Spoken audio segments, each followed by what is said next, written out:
दोस्तों स्वागत है आपकी अपनी इस यूट्यूब चैनल सुहाना टेक्स में।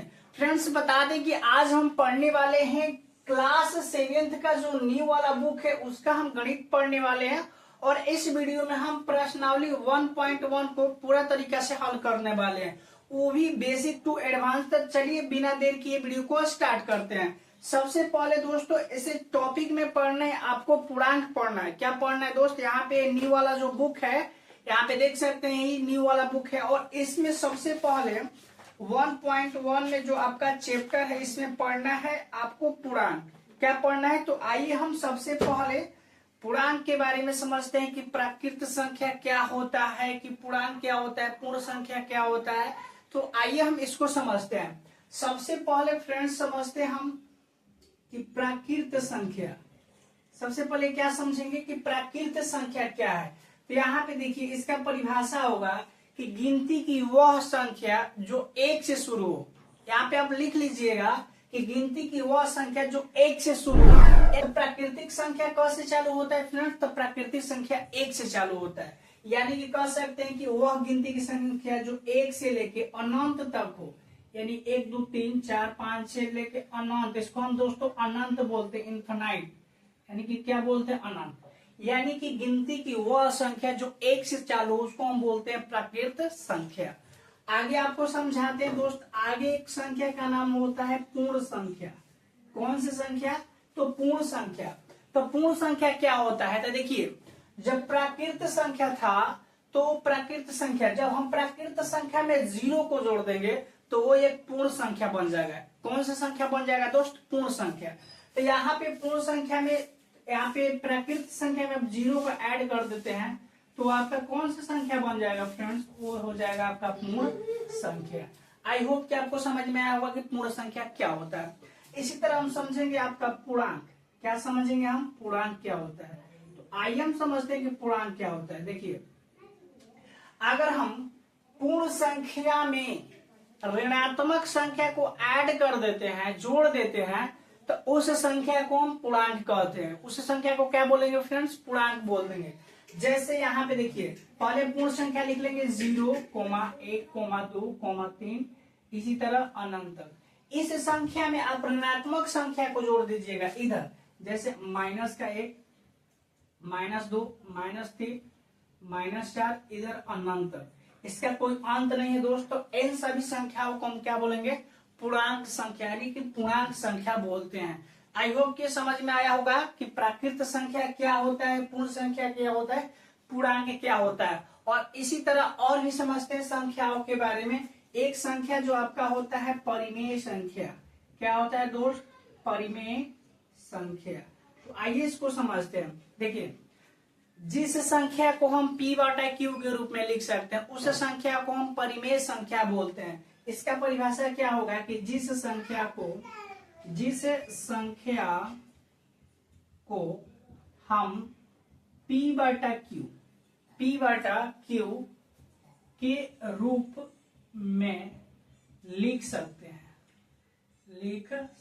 हैं, पर ध्यान रहे कि q, यानी यहाँ पे डाल लीजिएगा कोष्ठ में दोस्त कि q is not equal to 0, यानी कि q का मान नीचे 0 नहीं होना चाहिए। इस कंडीशन में आप उस संख्या को कौन सी संख्या बोल सकते हैं, परिमेय संख्या। जैसे में यहाँ पे बता दे, जैसे में आपका बहुत सारा हो जाएगा, जैसे 0 भी एक परिमेय संख्या है, -1, 2, 3, यहाँ पे ये सब कौन से, पाई एक कौन सी संख्या है, तो पाई अगर देंगे तो ये अपरिमेय संख्या हो जाएगा। इसलिए दोस्त पाई ध्यान रखिएगा कि क्योंकि वो अपरिमेय संख्या है। तो पाई का मान होता है 22/7। अगर हम पे 22/7 लिख देंगे तो ये दोस्तों आपका परिमेय संख्या हो जाएगा। कौन सा संख्या हो जाएगा, परिमेय संख्या, क्योंकि इसको हम 22 को p/q के रूप में लिख सकते हैं तो ये परिमेय संख्या हो जाएगा। तो इसका एग्जाम्पल क्या होगा, 0, -1, 2, 3, ये सब कौन सी संख्या, परिमेय संख्या। उस तरह दोस्तों अगला है आपका अपरिमेय संख्या। कौन सी संख्या, अपरिमेय संख्या। तो अपरिमेय संख्या की बात करें कि जिसको हम p/q के रूप में नहीं लिख सकते, यानी कि इसको हम p/q के रूप में नहीं लिख सकते हैं। जैसे यहाँ पे अगर बात करें √5, √5 को दोस्त आप p/q के रूप में नहीं लिख सकते हैं, आप 10 में इसको सिद्ध करेंगे कि √5 एक अपरिमेय संख्या, उसका भी हम वीडियो तुरंत बनाने वाले हैं। तो चलिए पहले इसको समझते हैं। उसी तरह होता है √2, √3 और रूट यहाँ पे हो जाएगा 11। ये सब कौन सी संख्या दोस्त? तो ये अपरिमेय संख्या है। उसी तरह एक अभी बताए हैं कि पाई एक कौन सी संख्या है? तो ये सब अपरिमेय संख्या है।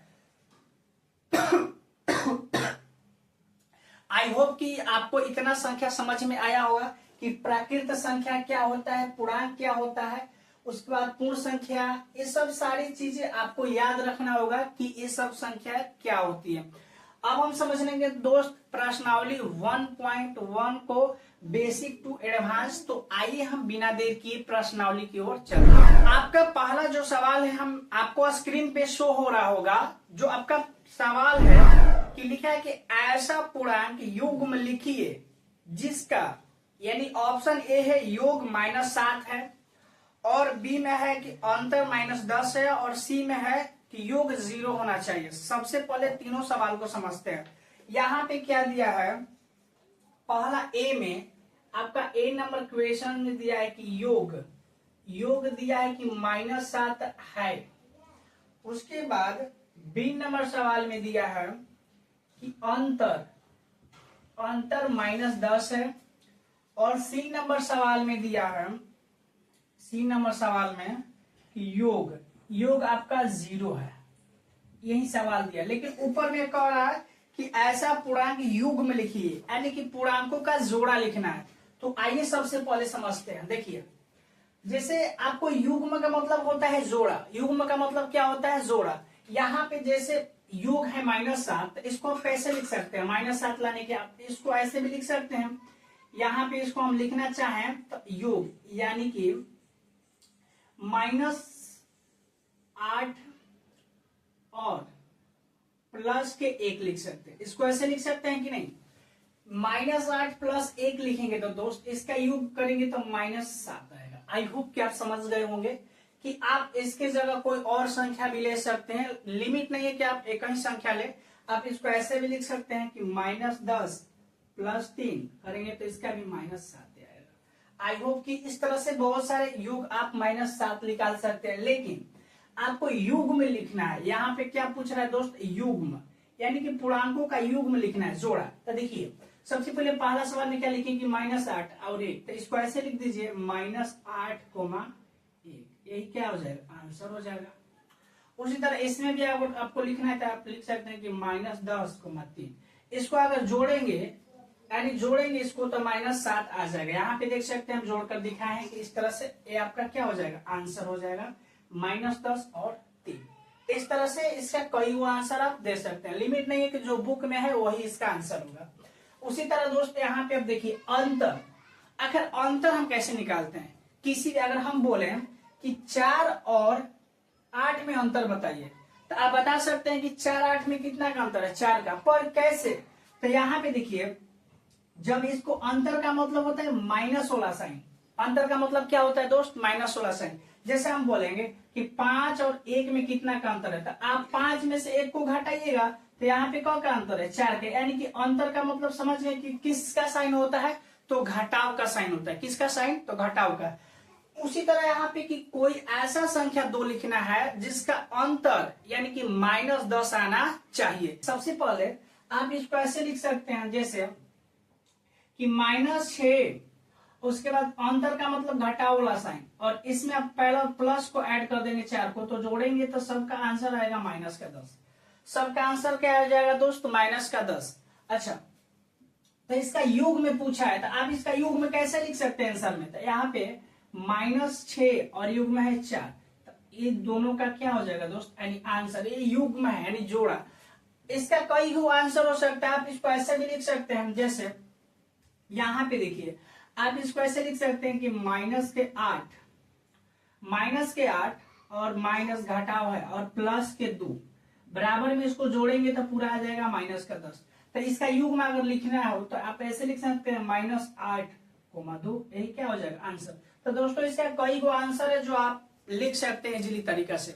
आई होप कि ये क्वेश्चन आपको समझ में आया होगा। इसका राइट आंसर ये वाला हो जाएगा जो आपको बुक में दिया है। हालांकि बुक वाला आंसर से कोई मतलब नहीं है, इसका कई वो आंसर हो सकता है। उसी तरह दोस्त यहाँ पे अगला सवाल हम समझेंगे सी नंबर जो है इसका योग, मतलब कोई दो ऐसी संख्या जिनको जोड़ने या घटाने पर, मतलब कि यहाँ पे योग पूछा है तो दोस्तों घटाव का तो बात नहीं बोल रहा है। यहाँ पे योग का मतलब क्या होता है, जोड़, यानी कि जोड़ने पे उसमें क्या आना चाहिए, 0 आना चाहिए। यहाँ पे समझिए, अगर हम यहाँ पे -3 और यहाँ पे +3 लेते हैं, इनको जोड़ेंगे तो क्या हो जाएगा दोस्त, 0 हो जाएगा, यानी 3 में से 3 चला जाएगा तो क्या हो जाएगा, 0। इसी तरह अगर हम यहाँ पे -2 +2 लेते हैं तो इसका भी आंसर 0 हो जाएगा। तो आप इसका युग्म में कैसे लिख सकते हैं, तो इसका युग्म क्या हो जाएगा, तो -3 और यहाँ पे हो जाएगा 3, ये आंसर हो जाएगा। अगर ये 2 वाला लिखेंगे तो -2 और यहाँ पे 2, ये इसका क्या हो जाएगा आंसर। यानी कि दोस्तों इसका कई आंसर हो जाएगा, लिमिट नहीं कि इसका एक ही आंसर होगा। आई होप कि ये पहला क्वेश्चन आपको समझ में आया होगा।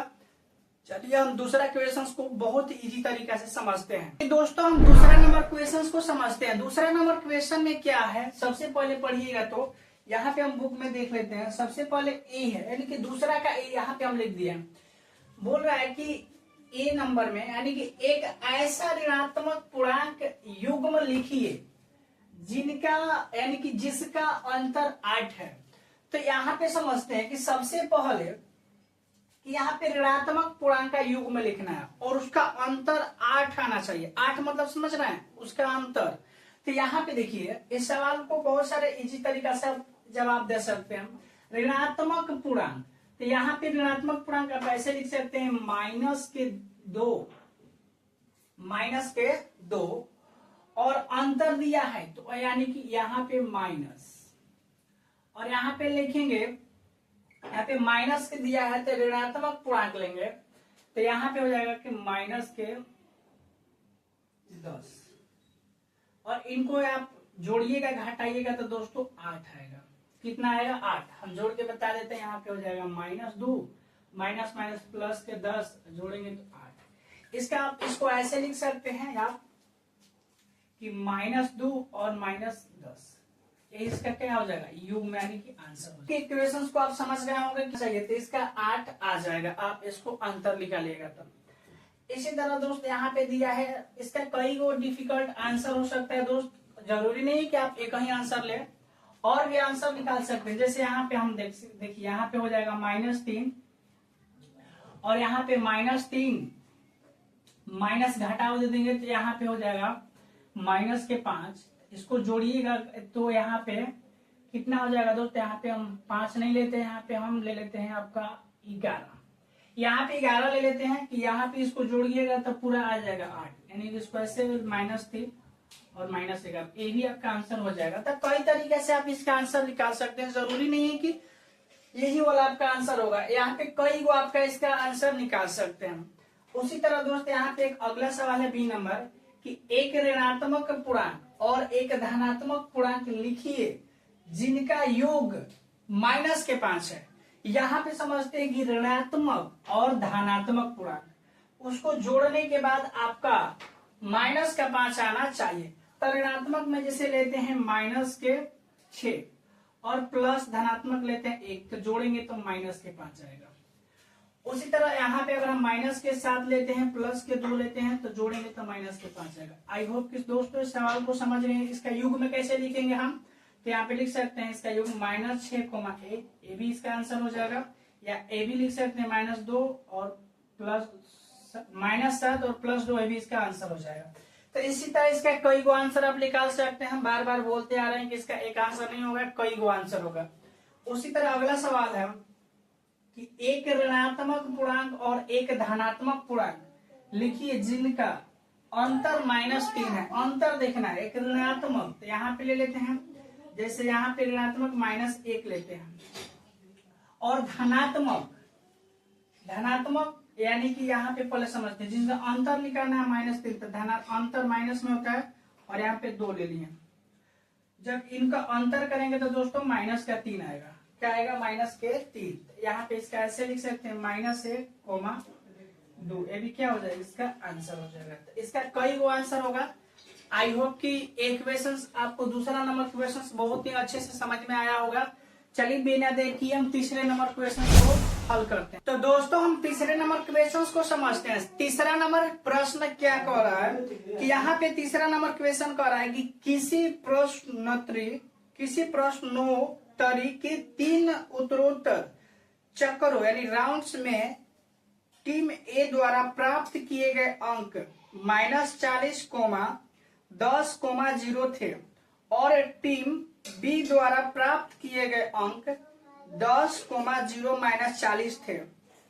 किस टीम ने अधिक अंक प्राप्त किए? क्या हम कह सकते हैं कि पूर्णांकों को किसी भी क्रम में जोड़ा जा सकता है?